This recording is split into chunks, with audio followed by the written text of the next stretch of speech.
दोस्तों, आज की इस वीडियो में हम जानेंगे कि कैसे किशोर कुमार को अपने प्रारंभिक जीवन में केवल निश्चल प्रेम करने के लिए अनेक संकट झेलने पड़े थे और कैसे मधुबाला से उनका प्रेम कई लोगों की आंखों में सूल की भांति चुभने लगा था।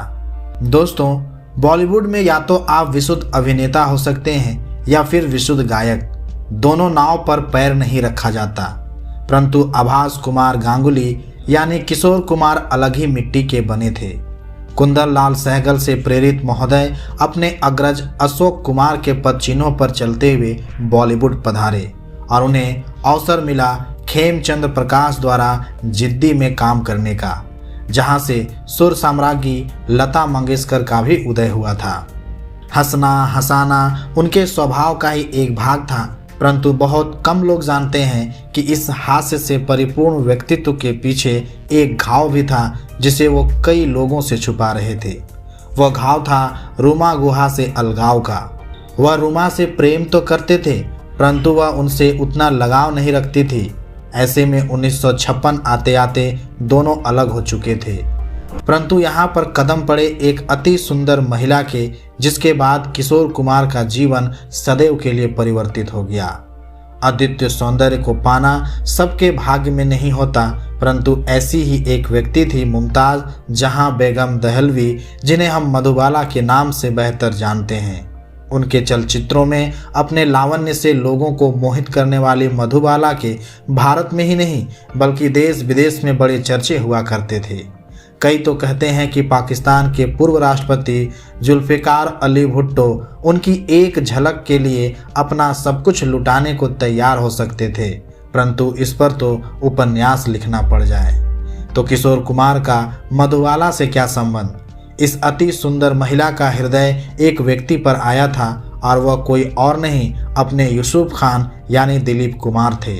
वहीं किशोर बाबू इस संबंध में कुरियर माने दूत की भूमिका में थे, परंतु इस संबंध में खाई बने मधुबाला के अब्बू अताउल्ला खां, जिनकी दकियानुसी सोच ने सब पर पानी फेर दिया, ये जानते हुए भी कि दिलीप उन्हीं के समुदाय का है, और यहीं पर समाप्त हो गई एक अद्भुत कथा।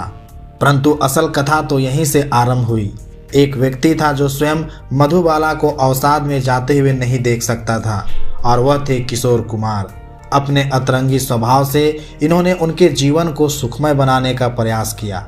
इस प्रयास में वो इतने सफल हुए कि मधुबाला और उनमें प्रेम पनपने लगा, परंतु किशोर को इस बात का कम आभास था कि मधुबाला स्वयं इतनी आतुर क्यों थी।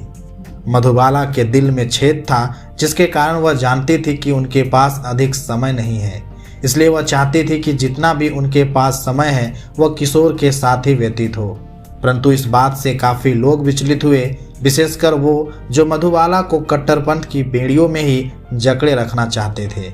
इसलिए ऐसे लोगों ने कभी ये तक अफवाह फैलाई कि विवाह से पूर्व किशोर कुमार ने इस्लाम अपनाया, तो कभी ये अफवाह फैलाई कि किशोर कुमार ने मधुबाला का जीवन नारकीय बना दिया।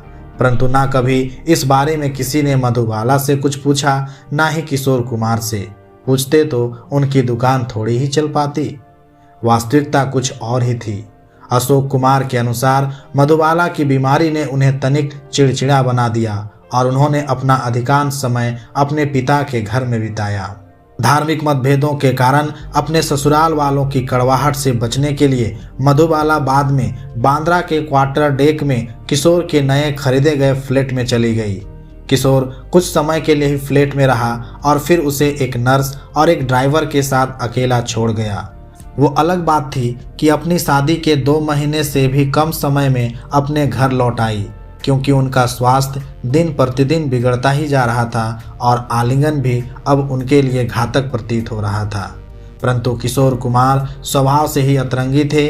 आशा भोसले के अनुसार किशोर कुमार एक तरह का था। उसने हर किसी को अपनी मज़ेदार आवाज़ के साथ घुमाया और यहाँ तक कि उसके चारों ओर हर किसी को हमेशा खुश कर दिया। क्या इस पर कभी किसी ने प्रकाश डाला? क्यों डालते? किशोरदा एक सौम्य पुरुष जो बन जाते, यही तो नहीं दिखाना था। 1969 में जब इस कष्टदायी रोग से जूझते हुए मधुबाला का अंत हुआ तो किशोर कुमार ने मानो बहुत कुछ खो दिया, परंतु उनके विरुद्ध लांछनों की श्रृंखला बहुत समय तक खत्म नहीं हुई। एक साक्षात्कार में उन्होंने ये भी कहा कि वे कितना भी कहेंगे परंतु लोग कभी नहीं मानेंगे कि उनका मधुबाला के लिए प्रेम निश्चल और स्वच्छ था, और शायद वे गलत भी नहीं थे। दोस्तों, ये जानकारी अगर आपको अच्छी लगी हो तो इस वीडियो को अपने दोस्तों और परिवार के लोगों के साथ साझा करें। साथ ही साथ इस चैनल को सब्सक्राइब भी कर दें और बेल आइकन को भी प्रेस कर दें। मिलते हैं एक नई वीडियो के साथ, तब तक के लिए नमस्कार।